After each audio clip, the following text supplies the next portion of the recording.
right, well, welcome everybody, and really glad to be here.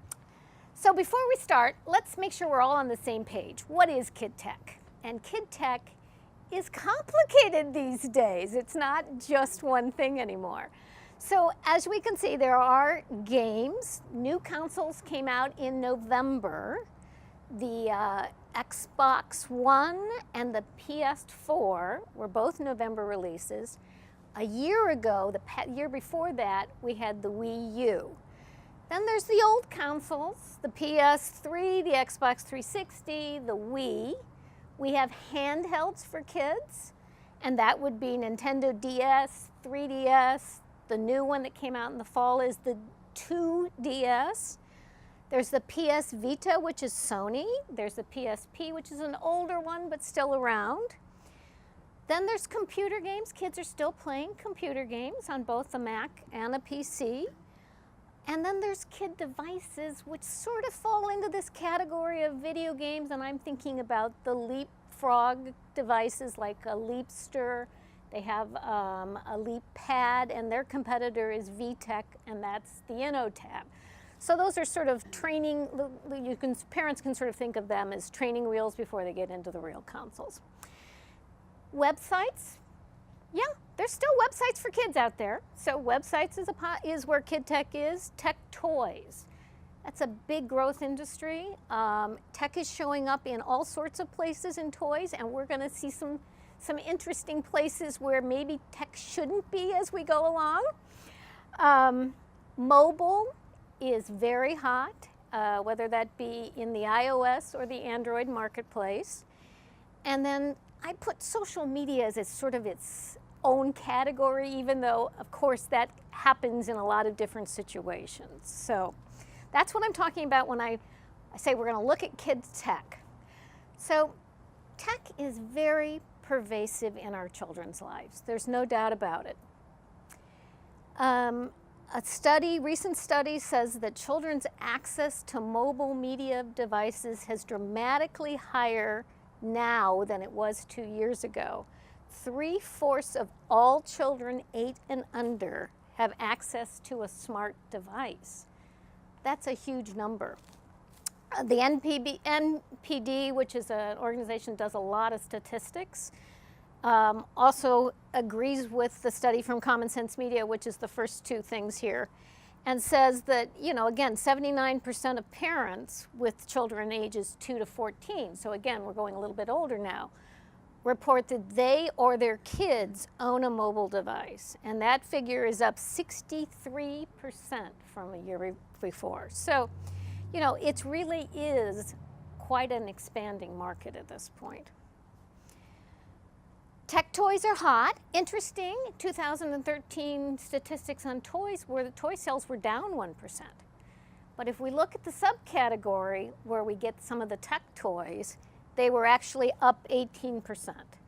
So, and that category include tablets. There's a lot of kid tablets and Android at this point. They're all fighting to get market share. And then that category also includes some of the robotic and interactive playmates, such as this one over here I have a pointer, don't I, Cheryl? So this one here is the Flutterby Fairies, and that's a fun use of technology. It's got sensors on the bottom. It's a remote control kind of toy where it flutters the way a helicopter would. It works that way. But the sensors sense a child's hand underneath it so that the fairy will move around with their hand, and that's sort of the fun thing about that one last year, and it's actually up for Girl Toy of the Year and Innovative Toy of the Year. Is video gaming waning? Because now we have all this mobile stuff going on. So what's happening? Where are kids playing games? So I looked at that for this speech, and again, NPD reports that 91% of kids ages 2 to 17 are playing video games. That doesn't surprise me. That number doesn't surprise me at all. But what was weird was within that number was the mobile gaming. They didn't separate it out. So I did a little more digging, and we'll get to that in a bit. But PC and consoles when they do separate some stuff, there still are their primary source, but what we're finding is kids are now supplementing gaming on mobile devices as well. My observation, because I look at video games every year, I do a roundup of the top 10 video games. I do a column of that every year, so I'm constantly in that marketplace. There were fewer games to review this year. There is no doubt about it. I just didn't have as many to choose from. And part of that might be the fact that these 2 new consoles released this year. They were released late in November, and they didn't release with any kid titles. There was one for the PS4 NAC. There was one on the Xbox One, and that was a redoing of an older title called Zoo Tycoon. So, you know, I think the normal development pattern on new consoles is they normally focus on the core gamer when they first come out, because that's who's really going to be an early adopter. And I usually find that the next year we start to see the family games coming, so I think next year we'll probably see more new games on the new consoles. So the key here is that the Wii U, Kinect, and Move are really the key areas where kids like to play video games, because they get to move on all of those devices. That means they use their body as they're playing a game, which is something that fits in well with a play pattern for young children. And for several years, we had a lot of movement and excitement going on in virtual worlds and MMOs, which are massively multiplayer games. Again, very little in that area. There are some, but it isn't anywhere where it used to be about 2 or 3 years ago. So those are some of the changes that are happening. Kids, I'm now going to talk about, after we start, I'm going to give you 6 trends that I see happening in KidTech. So the first one is kids want to be active users.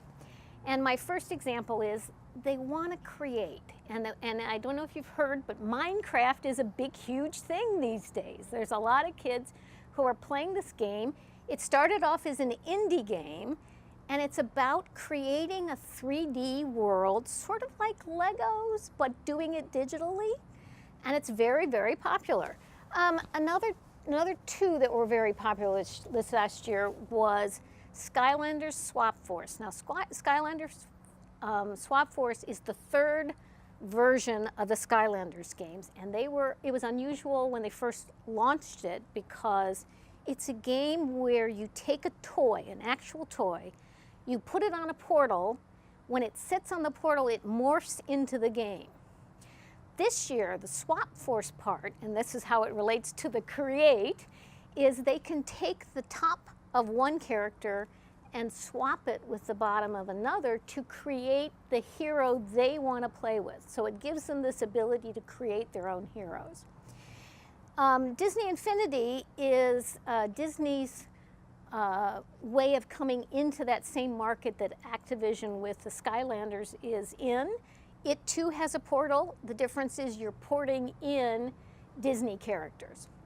What's fun about the creation side of that is that game actually has a section in it called the Toy Box mode, where kids can bring characters from different movie worlds and bring them together to play and create a game themselves. It has this game building part of it, in which they can then play with crazy combinations, you know, Mrs. Incredible and Jack Sparrow together. So that's fun. Another way that kids wanting to be active users is they really want to direct. We're starting to see this particularly in the mobile app world. So Toontastic was a little free app that actually really took off, because it's all about teaching kids how to create their own movie. And it does it in a brilliant way. It breaks out down a story arc. It has them do each part. They create the animation themselves. They choose the music for the background. And at the end, they have this incredible, well-developed movie that they've created and directed. Other examples are, I just did a column on some of these apps that you can create movies with, and ABC Animate is stop motion.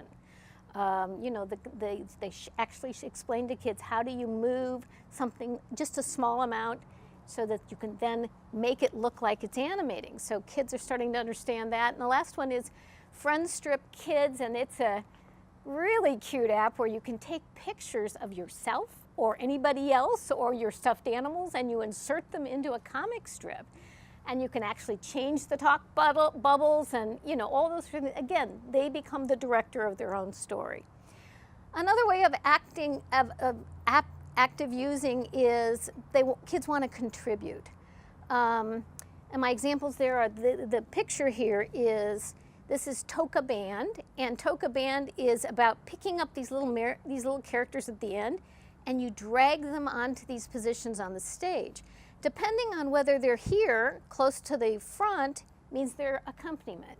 By the time you move them back here to the back, they're now the star player, and if you put them on the star, the whole screen changes to this one player that you then get to create the music. So again, kids are contributing, they are orchestrating in this situation. The other example is Little Red Riding Hood by Nosy Crow is an app about telling the traditional fairy tale, but in this situation, they give kids, as Little Red Riding Hood goes through the woods, she keeps coming to forks. And the kids get to contribute because they decide which fork they're going to go down. And depending on what they do, they gather different things. In the end, what I also love about this one is it's very much the heroine solves her own problem. Nobody rescues her in this time. She does her, saves her grandmother and gets rid of the wolf. So again, very much they are contributing to what they are playing. Trend number 2 is kids are not afraid, they're drawn to new technology, very similar to what Shelley was talking about. So, you know, that's the difference that I think we all have to remember. If it's new and different and you haven't got a clue on how they're supposed to play it, that isn't going to stop them, okay? So, in fact, it draws them, right? My examples here is, this is a picture of Wonder Book, and this is Walking with Dinosaurs. It just recently came out. Wonder Book is a concept that it's just a square, rectangular book that has what they call AR codes in them, augmented reality. A camera, when it sees this code, it knows to do things. So this is using the PS3 and the Move camera. And so what happens is kids see themselves on the TV screen like this. They see themselves, they see their background. But the book that is looking really boring in front of them, all of a sudden springs to life. And so a dinosaur comes out of the book, and they're using the controller to make the dinosaur do things. It's a magical way to play and learn about dinosaurs. In the app world, I'm talking about here is 3D printers have been around. They're becoming more popular. They're becoming less expensive. And in this app, you actually, it's sort of funny, you create the pottery in the app, and then you can actually send it to a 3D printer and print it. So it's sort of the reverse way that we think about things. So part of the reason they're drawn to it is that tech is very compelling for kids. It's intuitive. Particularly the touch screen is incredibly intuitive to kids. They reach out, they touch. We no longer have that mouse in between the cause and effect. It's a direct reaction to their movement. They also love the moving, you know, the Wii, the Kinect. This is all part of using your body. It's the way they play. Tech is also compelling because it provides a deep learning experience. Lots of times it's complex systems or it's scaffolded so that it's helping them go along. It's recognizing when they're struggling and it's doing things to help them. That's a good thing. It's not passive like TV. They're very actively involved. They're in the driver's seat, as we were talking earlier. They're creating, they're directing, they're contributing. And because it's so interactive, it's just so much fun. That's why they like it. This picture is an example of, I'm going to talk about it on the next page, so I just wanted you to see it's a little girl who's starting to play inside of Sesame Street. And that's a Sesame Street Connect title. So Trend 3 is that lines are blurring between real and virtual play. And that's something very interesting to me that I saw this year a lot of. The big picture here is a play world that has been created by an 8-year-old tester, and she had played Tearaway. Tearaway is a PS Vita game, and in the process of playing this incredibly imaginative game where it is a paper world, the whole world that you're in is paper. So if you want to go down to a road, the road unrolls, a roll of paper unrolls. But in the game, as you progress and are successful at doing things, you earn templates on how to create these characters and things in the world so that you can then play away from the video game. So that's a cool concept. Sesame Street Connect was the one I just showed you before. Again, it's the television show that actually has become interactive. This picture up here of this little fish is this one here. It's squiggle fish. The concept here is that you actually draw a real painting and you take a picture of it with the camera, and then your fish becomes animated within this aquarium, fun aquarium. So here you are taking your physical drawing and moving and morphing it into your virtual play. And the last picture here is, this is Drawnimals, and the concept here is that this app is asking you to draw around your device, and then when you finish drawing, the character actually the face becomes animated and does funny, silly things, but again, combining real play and virtual play. Trend 4, social media rules, particularly teens' lives. So I think you may have heard in the news, but if not, you're hearing it here. Facebook is waning for teens. US teen members plummeted 25% in the last 3 years. Facebook isn't going down, just teen numbers of Facebook. And it's because mom and dad and grandma are on Facebook, so it's complicated, right? And the Pew Internet did a study about teen social media and privacy, and I pulled a bunch of comments from teens about each of these different social media. So the one for Facebook is, I think Facebook can be fun, but it's drama central, and that's a reality. Twitter is hot. Teens think Twitter is hot, and here's the comment. Twitter is mostly just for saying what you're thinking. Okay, not far. Snapchat is compelling. Snapchat is one person, so it's kind of like a conversation, is what the teen said. Tumblr is a fave because it's about content, not about drama. And then the last one is Instagram seems more private, is the way that teens are sort of thinking about it. On Instagram, you can delete a comment really easily and you don't have to live with it, kind of. I love the kind of. Okay, so they're starting to get it, but not completely. And then here's some more statistics on Facebook. You know, they lost 3 million teens since 2011. Here's an infograph on, you know, where are teens, and again, showing you that Tumblr is more popular than Facebook at this point, but they're sort of across the board going to different things. Trend 5 is that there is this synergy that I'm starting to see between all media. And what I found fascinating is there's a new study coming out. Their early release of the study is out, but it will be out, I think, in March of 2014. And it's from a Scottish professor, and he has done a study about the fact that actually all this multimedia motivates kids to go back to the source material, so that instead of distracting from literacy, it's actually helping kids go back and read stuff.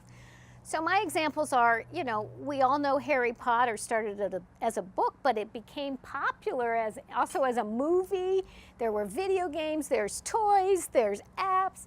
And what happens is kids may come in anywhere in that circle, but eventually they head back to the source material.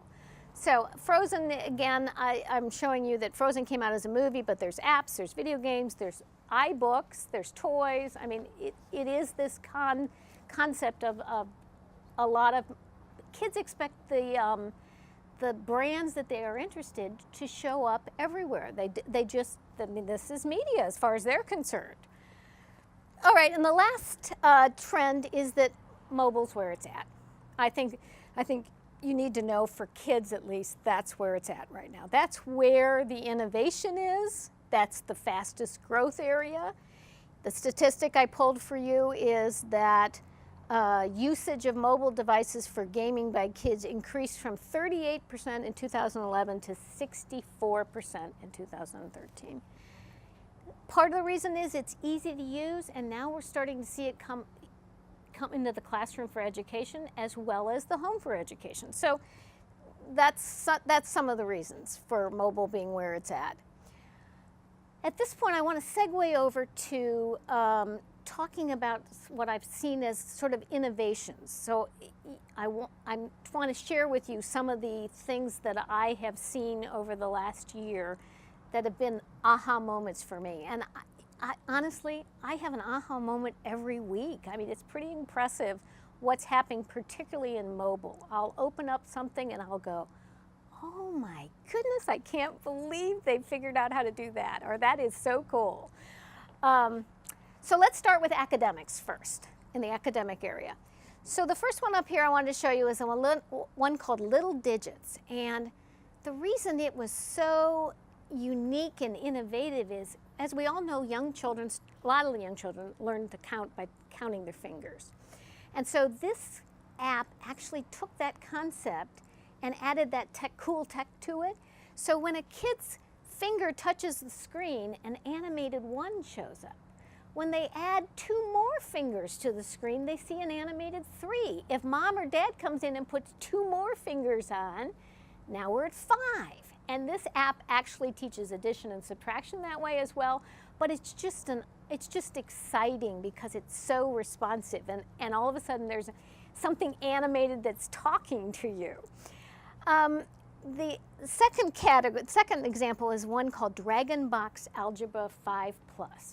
This is a math app that actually teaches kids as young as 5 algebra.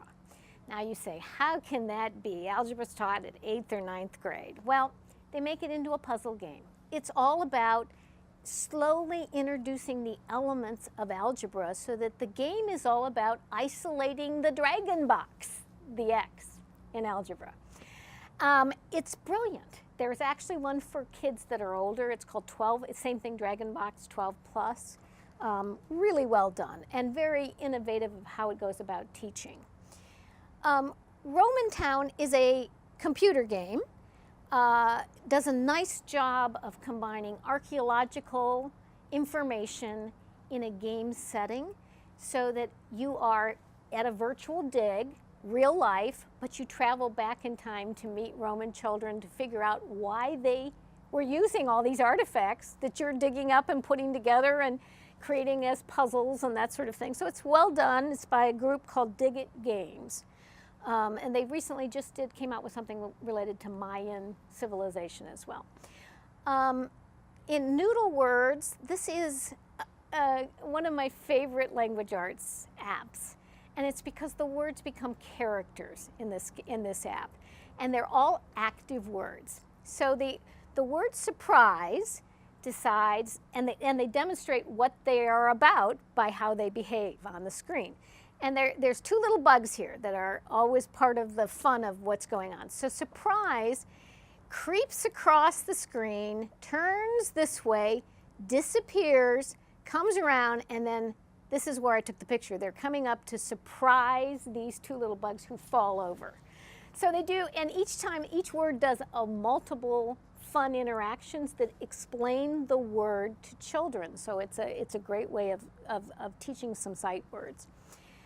And the last one on this page is Ansel and Claire Little Green Island, an app from Cognitive Kids. And if you haven't heard of this group, everything they have done so far has been fabulous. And I don't say that about very many app developers, but Cognitive Kids is an unusual group, and they're revolutionary on how they're trying to go about things. Their first one was Ansel and Claire Adventures in Africa. This is their most recent one, and this is all about environmental issues and teaching children what are the environmental issues, but what I like is it empowers them to solve the problem within the simulation. So they don't just have an oil spill, they then learn about how to fix an oil spill and how do you clean up the birds. And it combines music and the fact that they are in charge of the simulation and they control what their little green island is going to look like and how it interacts with everybody else. It's wonderful. So let's look at some innovations in tech about something you may or may not know about called 21st century skills. So this is where a lot of folks are focusing these days, that it's an important skill set for kids. And the idea is that as you head into the 21st century and this generation of kids are looking for jobs, there are skill sets that they need. And a lot of tech is addressing those skill sets. So the first one is teaching emotions, emotional health, and identifying and understanding emotions is an important part of 21st century skills. Here's a group of apps, except for the last one, which is a video game, that does that. Believe it or not, you can teach emotional kids to identify emotions and talk about emotions through apps. The first one over here with the crazy character, there are 3 animals in this one called avocado emotions, and there are all these objects that are falling down. And if you drag them over to the character will give you emotion depending on what he likes or dislikes or other things going on. So it's very humorous, and kids get a big kick out of the fact that they're actively involved. This is an image from We You Things, which is a book app that shows kids all the fact that people are very different. We all have our you things, and that may be one kid's in a wheelchair, but another kid runs with their hands in the air. Somebody's blue, somebody wears glasses, and the story ends with your child taking a picture of themselves and telling you what their you thing is. So it's all about diversity, acceptance of others. It's a wonderful app. Toka Mini is from the Toka Boca people. They do sort of some interesting apps, and this one is about building your own character.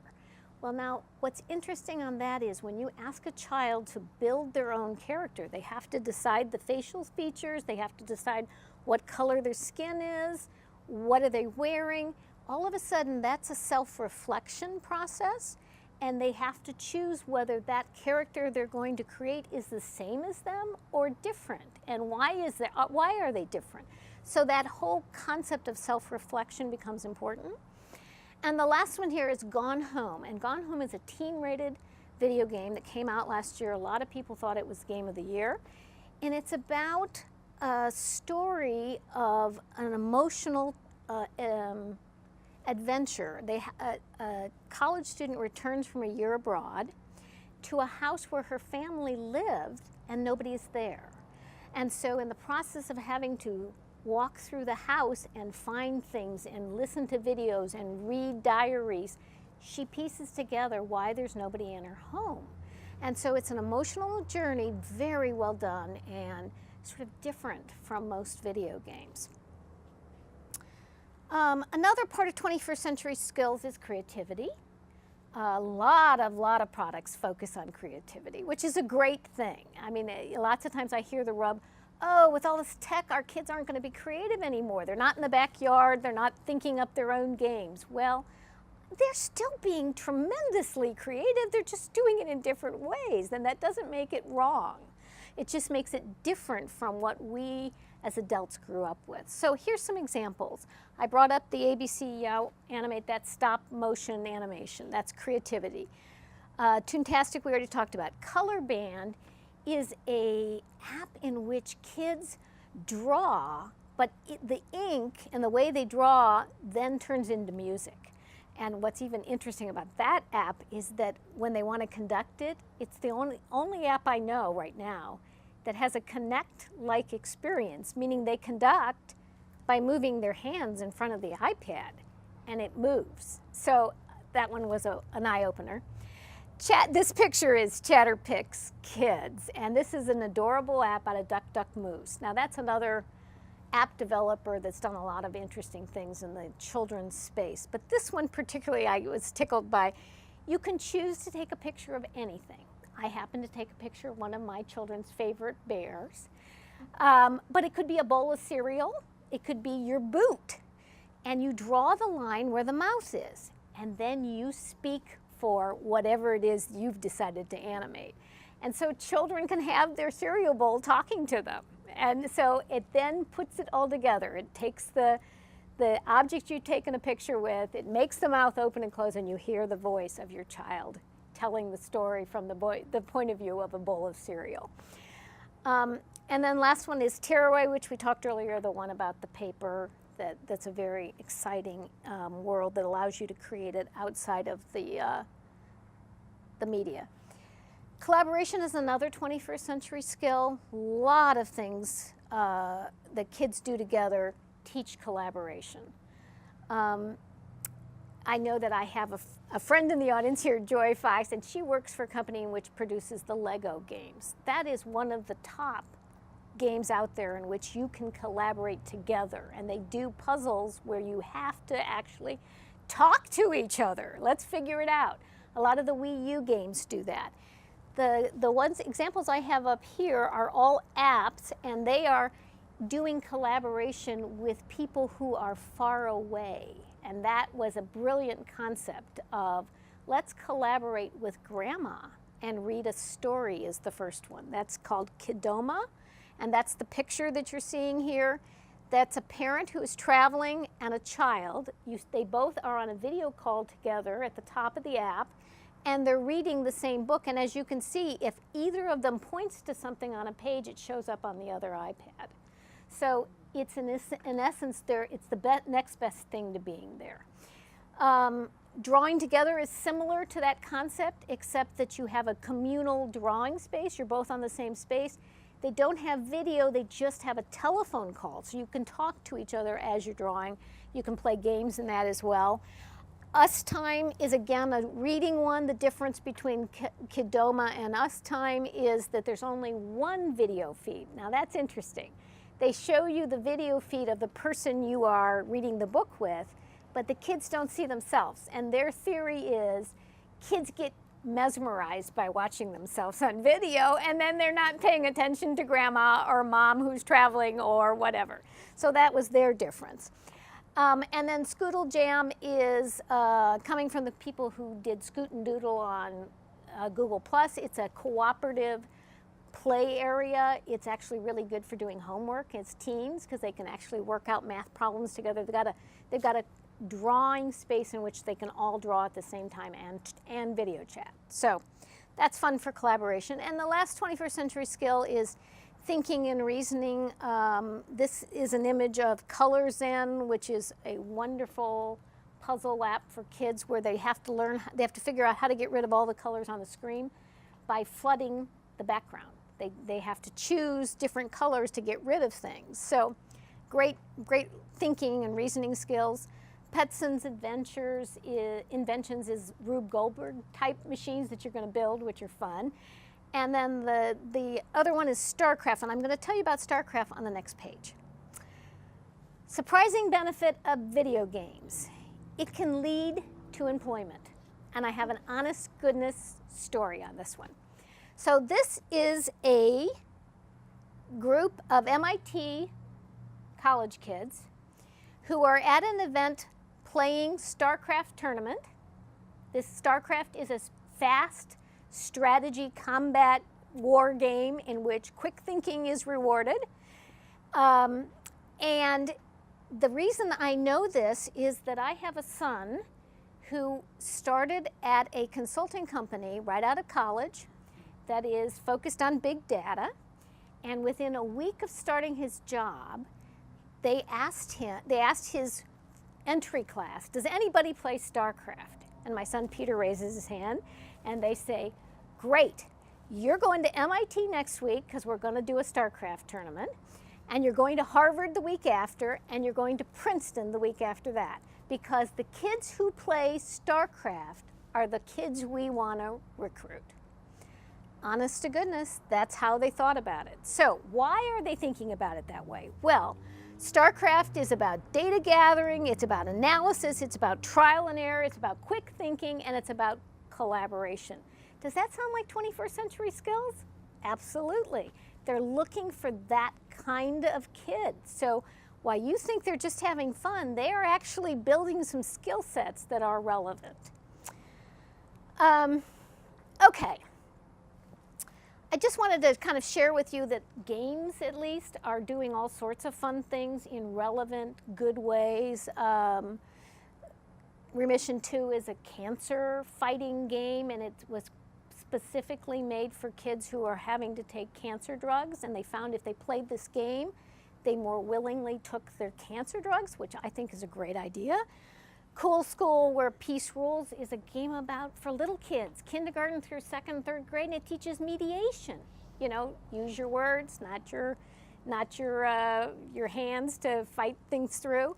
And Half the Sky Movement is a Facebook game that deals with women's issues around the world. So, I mean, we've got some cool stuff going on.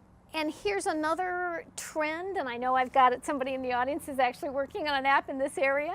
But kids are developing coding skills by websites and apps and games. And I love the fact that you had already heard about this. I was so excited that I'd heard about this new board game.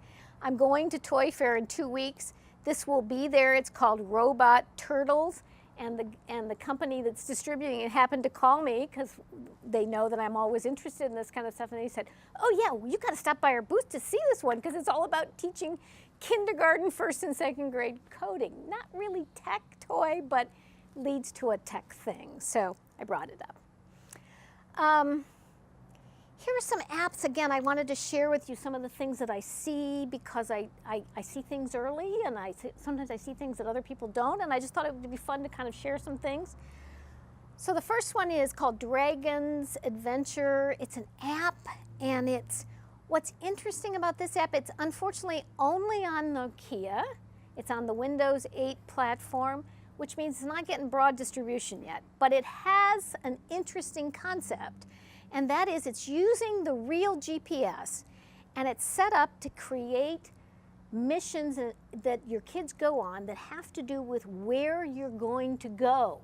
So if you're on your way to soccer practice, the mission ends when you get there.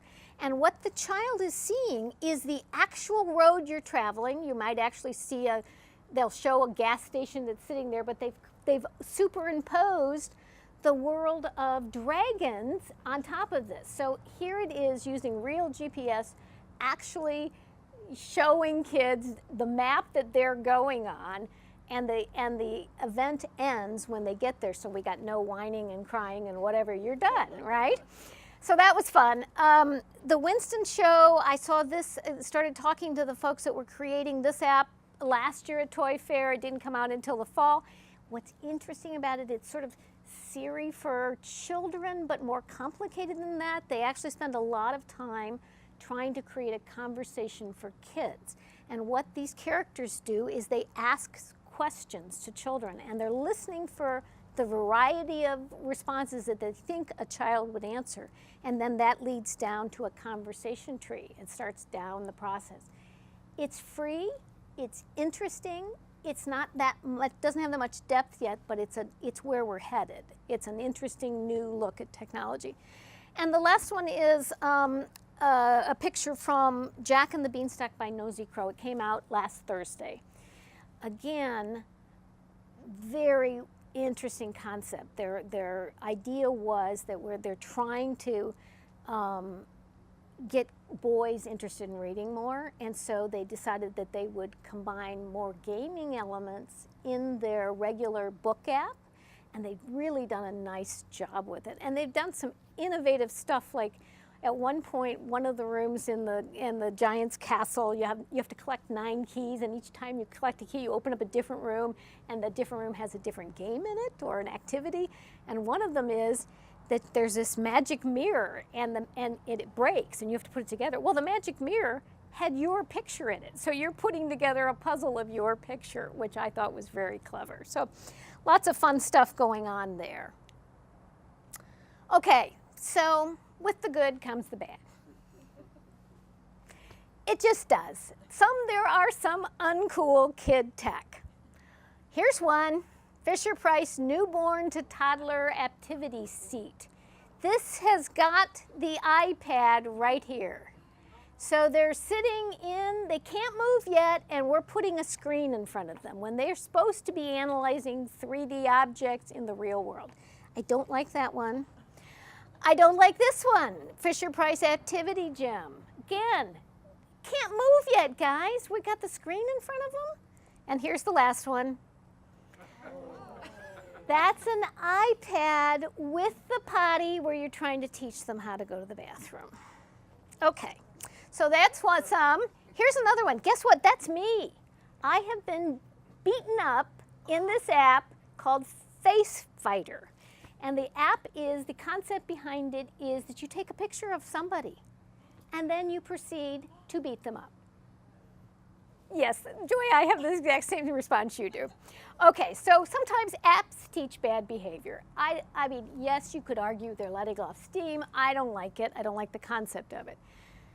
The other thing that's happening is that there are still apps for kids out there right now that aren't doing the right thing. They've got social media in them. At this point, it's well established that you should have parental gates on anything related to social media for kids if they're under 13. Apple has a new kids category. You can't get into their kids category unless you gate everything. So the fact that there's still apps being developed for children in which they can push a button and they go to Facebook. Why does a 4-year-old need to go to Facebook? I don't know, but they're still doing it. Apps that sell to kids, in-app purchases, Apple, ran into trouble with this. But again, I don't like marketing to kids. So find a way to deal with just the parent, not the kid. And this leads to a bigger discussion about the freemium model of app in the app world right now for children, which we could talk about more in question and answers if you're interested. Okay, so I wanted to put on my crystal ball and sort of share some of the cool things that might be coming. Don't hold me to it. They may never make it, okay? So the first one I'm very excited about, and that is Disney's doing some research on tactile 3D touchscreens. I've given you the URL, and the concept is that when you put your hand on that touchscreen, they're doing something. Don't ask me what, I don't completely understand it yet, but you can actually feel ridges. You can feel an object. I mean, that opens up so many things for kids if they can manage to pull that off. So I'm excited about that. We're starting to get the computer cameras, the video cameras are starting to get as good as Kinect. So now we're starting to get some of this movement things happening. They're watching your hands. I've seen the thing that won the Intel Perpetual Computer Challenge last year was about playing a game of music with your fingers. And so that was just by going like this in front of your computer. So that was fun. Tablets are now starting to be able to interact, to do those kind of portal things I was talking about in Skylanders and Disney Infinity. You don't need the portal. The toy is going to start to talk to the tablet. That's kind of fun. 3D printing is coming. I think that's interesting for kids, particularly the make-it-yourself kind of kids. They really are interested in that. Sensory fiction. Okay, this came out of MIT Lab. They announced it last week. The concept is that you're reading a book, and depending on the story, the book changes its color lighting. It changes the background music. And the part I don't like is that you're wearing a device, and the device does things to you. So it could scare you by compressing you. It can heat up. The concept is you're trying to bring all the senses into reading a book. will this work? Who knows? I'm just sharing something that's fun and interesting. You know, I don't know where that one goes. I don't even know where I come down on that one. And then the last one is, we've been hearing about and waiting for these big table PCs in which everybody can be around it, and particularly in a kindergarten, you know, you think about the sandbox that they all play around, and, you know, water tables. The concept is you'd have that PC, and so Lenovo's actually got one that's $1,500, 27 inches. That's pretty good. I'm kind of excited about that. So that's one of the new techs coming.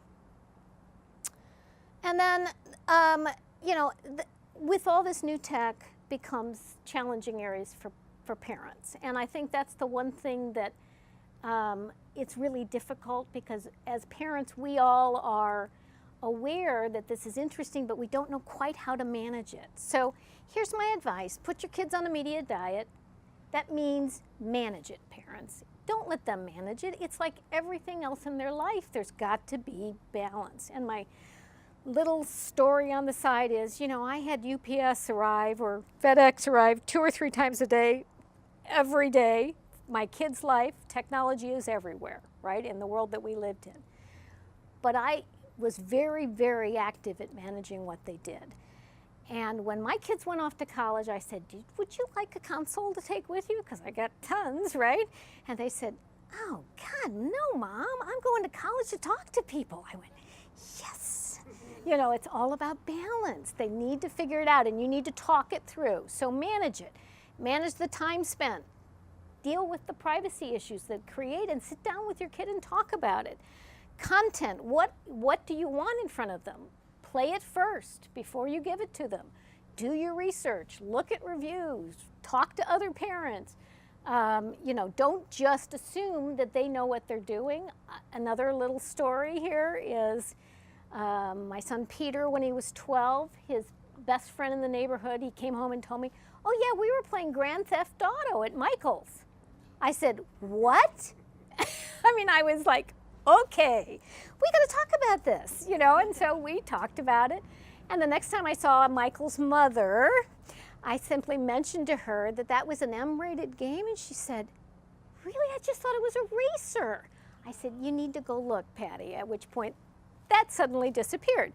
So outside influences, you got to manage the outside influences. Teach usage and balance, and that means you don't come to the dinner table with your iPhone either. Remember, they're going to model what you do. So that's part of the parenting thing. And talk to them about stuff. If you don't understand a technology that they've got on their phone, have them show it to you. Talk through it, because lots of times you're going to have insight to it that they don't understand. And that's the process of learning technology together. And the stuff in yellow here is the American Academy of Pediatrics. I always get asked, what age should I start my kid in technology? They say no screens under 2. Why? It takes away crucial time when they should be looking at faces, they should be gumming 3D objects. You put a screen in front of them, and all of a sudden they're not doing the things that they need to understand the world. Okay, so where do I come down on that? You know, I think I draw the line with, you want to read a book to a 2-year-old, or a 1.5-year-old, and it happens to be on an iPad, that's the same. As long as they're sitting on your lap, I don't have any trouble with that situation. What I have trouble with is starting them too early, because they need to be doing other things. So that's my quick summary of trying to tell you where things are. Here's some resources. The first one's my website. I actually do reviews on all of the areas I've talked about. I also, my column is in the text section. That leads you to a page with all my columns. I've written the book. I also work for Common Sense Media, which is a great nonprofit organization that specially focuses on educational media. So you might want to look at that. They also do movie reviews and television. They do all media. Apple's categories, in the kids' categories, they're not bad, guys. They've got an editor in there that's actually really doing a good job of trying to find the best. So pay attention to what they're doing. And if you're looking for a way to sit down and talk about media with your kids, this is coming and supported by the American Academy of Pediatrics. This Media Time Family Pledge is interesting. It will make you sit down and talk about things. And so I put it up there as a resource because I thought you might enjoy it. And there's my contact, and please feel free. Anybody in the room, you got questions, you want to reach out to me, that's how you do it. And I'm always receptive to talk to people.